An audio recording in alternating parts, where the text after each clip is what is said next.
ابا ہی کہہ دیا تو پھر تو مسئلہ ہی ختم ہو گیا نا. تو باپ کو غصہ آئے گا, بیٹا تو مجھے باپ نہیں مانتا. بیٹا کہہ رہا ہے ابا اصل میں نے اسٹڈی اور سائنسی ترقی میں اتنا ٹائم لگایا ہے نا کہ مجھے اس سوال کے جواب کی فرصت ہی نہیں ملی کہ آپ میرے ابا ہیں, یا اس تحقیق کی میرے پاس ٹائم, میں اصل میں بڑے بڑے کارنامے کر رہا ہوں. میں ابھی ایک میرا خلائی سیارہ چاند پہ پہنچنے والا ہے اور اگلا سفر میرا مریخ کی طرف, ویزا آ گیا مریخ سے میرا. یہی ہوتا ہے نا آج کل لوگوں نے سائنسدانوں کو اپنا باپ بنا لیا ہے. یار گورا اتنی ترقی کر رہا ہے, گورا اتنی بہت کر رہا ہے, بھائی اس کو مانو, کر رہا ہے, ہم اس کے منکر نہیں ہیں. خدا کے لیے یہ ترقی امپورٹنٹ بولو نہیں ہے. خدا کہتا ہے یہ امپورٹنٹ ہے لیکن پہلے کچھ اور سوال ہے, اس کے بعد امپورٹنٹ ہے. بیٹا کتنی ترقی کرے, محلے والے اس کو کندھے پہ اٹھا کے گھوم رہے ہوں, باپ کے ساتھ اگر وہ کہتا ہے میں کنفیوز ہوں کہ آپ میرے ابا بھی ہیں یا نہیں ہے, ابا کہے گا مجھے سب سے امپورٹنٹ سوال میرے زندگی میں میرے لیے یہ ہے کہ تو مجھے مانتا ہے یا نہیں مانتا. جب تک اس کی تحقیق نہیں کر دیتا اس گھر میں تجھے گھسنے کی اجازت نہیں ہے. فوراً سزا دے کے نکالے گا, جائیداد سے آگ کرے گا اس کو. اب بیٹا بڑا لبرل تھا نا, وہ یونیورسٹی کا پڑھا ہوا, کہہ رہا ہے یار ابا غیر ذریعے وسیم صاحب, ابا تو نہیں کہہ رہا نا, غلطی سے نکل رہا ہے, یہ جو وسیم صاحب ہیں یہ ایک غیر ضروری سوال جو انسانیت کے لیے اتنا امپورٹنٹ سوال نہیں ہے. کیا ہو گیا اگر میں نے تفتیش نہیں کی, تحقیق نہیں کی, میں سیلاب زدگان کی مدد تو کر رہا ہوں نا, میں سائنس میں ترقی تو کر رہا ہوں نا. یہ ساری تقریر سے عوام متاثر ہوگی, باپ جس کا گھر ہے وہ متاثر بولو نہیں ہوگا, وہ نہیں متاثر ہوگا. تو یاد رکھو جو کریٹر ہے نا, جس نے ہمیں بنایا ہے, کاش یہ بات ہماری کھوپڑیوں میں بیٹھ جائے. آج اس ایجوکیشن نے ہمیں خدا کے قریب لانے کے بجائے خدا سے دور کر. ہم ایجوکیشن کے خلاف نہیں ہے, خوب سمجھ لو, جتنی ایجوکیشن مسلمانوں میں اس سے ڈبل کی ضرورت ہے, لیکن کچھ کانسیپٹ آپ کو کلیئر کرنا ضروری ہے. تو خدا کے لیے, ہمارے بنانے والے کے لیے, ہماری زندگی میں سب سے امپورٹنٹ سوال کیا ہے کہ تم مجھے مانتے ہو یا نہیں مانتے. اللہ کہتے ہیں فیصلہ کرو میری نشانیوں میں غور کر کے, میں نے اتنے ڈاکومنٹس رکھ دیے ہیں کہ تمہیں مجھے ماننا پڑے گا. نو کا آپشن میں نے کیا کر دیا ہے, ختم. ملیشیا میں ایک آدمی مجھے ملا, میں نے اس کو کہا تم خدا کو مانتے ہو؟ اس نے کہا میں فری تھنکر ہوں. میں یہ فرسٹ ٹائم میں نے یہ ٹرم سنی تھی, میں نے کہا یہ کیا ہوتا ہے؟ اس نے کہا میں نہ تو مانتا ہوں نہ میں نہیں مانتا. ایک تو ہوتا ہے نا خدا کو نہیں مانتا, وہ کہہ رہے مجھے, میں بس فری تھنکر, یعنی کولیسٹرول فری آئل ہوتے ہیں نا, ہوتے نہیں ہیں وہ, لیکن لکھا ہوا ہوتا ہے. ہمارے ہاں وہ انڈیا سے جب وہ بند ہوا ہے نا, وہ ابے نندن کا کیس ہوا تھا, تو انڈیا والوں نے دھمکی دی تھی کہ ہم تمہارا ٹماٹر بند کر دیں گے. ٹماٹر انڈیا سے آتا تھا, تو ہمارے یہاں لوگوں نے یوٹیوب پہ ویڈیو بنا کے ڈالی. ہمارے یہاں تو ٹومیٹو کیچپ میں ٹماٹر نہیں ڈلتا یار,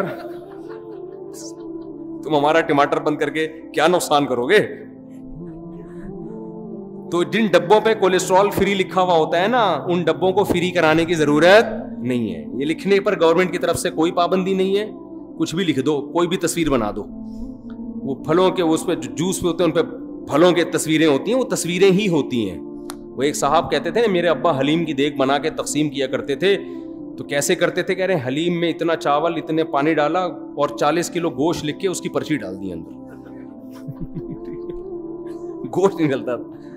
تو ہمارے یہاں تو حلیم ایسے بن جاتا ہے, اسی سے ذائقہ آ جائے گا بھائی. تو فری تھنکر, اس نے کہا میری کوئی تھنکنگ نہیں. کیا مطلب؟ آپ اتنے اہم سوال کو سوچنے کے لیے تیار ہو ہی نہیں. کیوں نہیں تیار ہو؟ اس لیے کہ جب آپ نے سوچ لیا نا یہ میرے ابا ہیں, تو ایک طویل سوالات کا سلسلہ شروع ہو جائے. آپ نے, جو آپ کی وائف گھر میں رہتی ہے, آپ نے اگر مان لیا کہ یہ میری وائف ہے, تو جان چھوٹے گی نہیں, بلکہ کیا ہوگی, پھنسے گی جان آپ کی. اس لیے جو فری تھنکر ہے وہ کہتا ہے ایکچولی میرے لیے سوال امپورٹنٹ ہے ہی نہیں کہ تم میری وائف ہو یا نہیں, مجھے اس تحقیق کی چندہ ضرورت نہیں ہے, تم بھی لائف کو انجوائے کرو, مجھے بھی انجوائے کرنے دو. یہ ہوتا ہے فری تھنکر. تو انسان ایک دوسرے کے حقوق میں تو ایسا نہیں کرتا. بیگم کو آپ بول کے تو دکھاؤ مجھے پتہ نہیں میں کنفیوز ہوں, تو آ جائیں گے آپ کے سالے والے پکڑنے کے لیے آپ کو. لیکن خدا نے چونکہ عذاب آخرت میں رکھا ہے, دنیا میں اللہ عذاب نہیں دیتا، کیونکہ یہ دارالامتحان ہے، ایگزامینیشن ہال ہے. رزلٹ ایگزامینیشن ہال میں اناؤنس نہیں ہوتا، رزلٹ ہمیشہ ایگزامینیشن ہال سے نکلنے کے بعد اناؤنس ہوتا ہے. قرآن بار بار کہتا ہے وَلَا تَحْسَبَنَّ اللَّهَ غَافِلًا عَمَّا يَعْمَلُ الظَّالِمُونَ. ظالم لوگ جو کچھ کر رہے ہیں اے لوگوں ان پر عذاب نہیں آتا، تو اللہ کو ان سے ہرگز غافل مت سمجھو. انما یؤخرہم لیوم، اللہ ظالم کو مہلت دے رہا ہے ایک ایسے دن کے لیے تشخص فیہ الابصار، جس دن آنکھیں پھٹی کی پھٹی رہ جائیں گی، آنکھیں کھلی کی کھلی رہ جائیں گی، حیرت کے مارے، خوف کے مارے. تو اللہ چونکہ عذاب نہیں دیتا، لہذا اللہ کے بارے میں کہ وہ ہے یا نہیں ہے، اس میں انسان کیا ہو رہا ہے کہ میرے پاس سوچنے کا ٹائم نہیں ہے. تو اللہ نے اپنے وجود کے کروڑوں دلائل رکھ دیے، اتنے دلائل. میں صرف ایک خربوزے کی مثال دیتا ہوں، صرف ایک معمولی سی مثال، اس کے بعد میں جلدی سے آگے بات سمیٹ کے ختم کرتا ہوں. دیکھو آپ کسی جنگل میں تھے، انسانوں کہیں آپ پیدا ہو گئے نا، آپ نے کبھی پودے پلتے پھولتے دیکھے ہی نہیں ہیں. ایک شخص آ کے کہتا ہے، ایک بیج لے کر آتا ہے آپ کے پاس، خربوزے کا بیج. وہ کہتا ہے آؤ میں تمہیں ایک میجک دکھاتا ہوں، جادو دکھاتا ہوں. آپ کہیں گے بھائی کیا جادو دکھا دے گا، ایک بیج کے دو بیج کر دے گا ایسے منتر دکھا کے؟ کہتے ہیں نہیں. اس نے کیا کیا، اس خربوزے کے بیج کو ڈالا زمین کے اندر. آپ کہیں گے بھائی یہ کیا جادو ہو گیا ہے، بھائی یہی کہیں گے نا. کہے گا دیکھو ابھی ہوتا کیا ہے. اس خربوزے سے کے بیج سے تھوڑے دنوں میں ایک کومپل نکلنا شروع، ایک تھوڑی سی اس کی جو بیل نکلنا شروع. آپ کہیں گے یار یہ ہے جادو، تو کوئی نارمل ہے، کوئی چیز نکل گئی ہوگی اس سے، پانی اور کھاد ملا ہے تو کچھ نکل گیا ہوگا. کہتے ہیں ابھی جادو شروع ہوا ہے. وہ بڑھنا شروع ہوئی، بڑھتے بڑھتے کیا ہوا، اس میں تھوڑے دنوں کے بعد پھول پیدا ہونا شروع ہو گئے، خوبصورت پھول. آپ حیران ہوگے نا کہ یار ایک بیج تھا وہ یہاں تک کیسے پہنچا کہ گوبر پانی اور مٹی کے ملاپ سے اس بیج میں پہلے سے ایسے سافٹ ویئر انسٹال ہو گئے ہیں کہ گوبر پانی مٹی اور سورج کی روشنی اس کو لگے گی تو اس میں خوبصورت اور خوشنما پھول پیدا ہونا شروع ہو جائیں گے. آپ اس کو اتفاق مان لو گے یا کہو گے کہ یہ انسٹالیشن ہوئی ہے؟ دیکھو کی بورڈ پہ جب آپ ایف کا بٹن لکھتے ہو، کمپیوٹر کے مانیٹر پہ ایف لکھ کے آتا ہے، تو یہ اتفاق ہو سکتا ہے؟ یہ ایک انسٹالیشن ہے نا. ارے کمپیوٹر کا ایک ڈبہ کروڑوں کھربوں سال میں وجود میں نہیں آ سکتا، اس میں سافٹ ویئر کھربوں سال میں آٹومیٹیکلی کیسے خود بخود انسٹال ہو سکتے ہیں؟ تو یہ بیج کے اندر جو ایسے سافٹ ویئر انسٹال ہو گئے کہ زمین میں ڈالا اور اس سے خوبصورت پھول پیدا ہونا شروع. ہم کہہ سکتے تھے اتفاق سے ہو گیا، لیکن نہ ایک پلاننگ ہے. وہ پھول ایک کام کر رہے ہیں. اگر اتفاق سے ہوتے نا تو ایسے ہی ہو جاتے پیدا. ان پھولوں کی ایک ذمہ داری ہے، وہ پھول اٹریکٹ کر رہے ہیں تتلیوں کو، کیڑے مکوڑوں کو. ابھی ہم نے گھر میں کدو کی بیل لگائی ہوئی تھی، توری کی بیل، پھول نکلے تو اتنے کیڑے مکوڑے مکھیاں ان پھولوں کے اوپر آ کے بیٹھ رہی ہیں. وہ کیا کرتا ہے، پھول اٹریکٹ کر کے تتلیوں کو، کیڑے مکوڑوں کو اٹریکٹ کرتا ہے، وہ اس کے اوپر آ کے بیٹھتے ہیں. اس سے نر مادہ ذروں کا آپس میں ملاپ ہوتا ہے، اور اس ملاپ کے نتیجے میں اب کیا ہو رہا ہے کہ وہ پھول مرجھا گیا اور اس کے نیچے چھوٹا سا ایک کچا خربوزہ پیدا ہو گیا. آپ کہہ رہے ہو یار یہ تو عجیب کام ہو رہا ہے بیج کے اندر، یہ تو واقعی بڑا جادو ہے. کہنے والا کہتا ہے ابھی جادو ابھی تو ابتدا ہے، ابھی تو دیکھ ہوتا کیا ہے. ہوتے ہوتے ہوتے ہوتے وہ کچا پھل ہوتے ہوتے بڑا ہوا، بڑے ہونے کے بعد ایک مقام پہ جا کے پیلا ہونا شروع ہوا، ہوتے ہوتے وہ دوبارہ کیا بن گیا، خربوزہ بن گیا. آپ کہہ سکتے ہو کہ یہ آٹومیٹیکلی بیج ایسا وجود میں آ گیا کھربوں سال کے بعد؟ کہہ سکتے ہو؟ کہو گے یار یہ ایسا جادو تو ہم نے زندگی میں کبھی نہیں دیکھا. وہ کہے گا ابھی آپ کو پتہ نہیں ہونے والا کیا ہے. آپ نے اس خربوزے کو کاٹا، میٹھا، اور وہ جو بیج آپ نے زمین میں دفن کیا تھا اس جیسے سینکڑوں بیج اس کے اندر موجود، تاکہ یہ پروسیس ہزاروں سال تک دوبارہ گھمایا جا سکے. میں کہتا ہوں سائیکل کے جو گراریاں ہوتی ہیں نا، کروڑوں کھربوں سال میں دو گراریاں آپس میں ایڈجسٹ نہیں ہو سکتی، کہ جس کے نتیجے میں ایک گراری گھومتی ہے تو چین گھوم کے دوسری گراری کو گھما کے واپس ایک سائیکل بن جاتی ہے.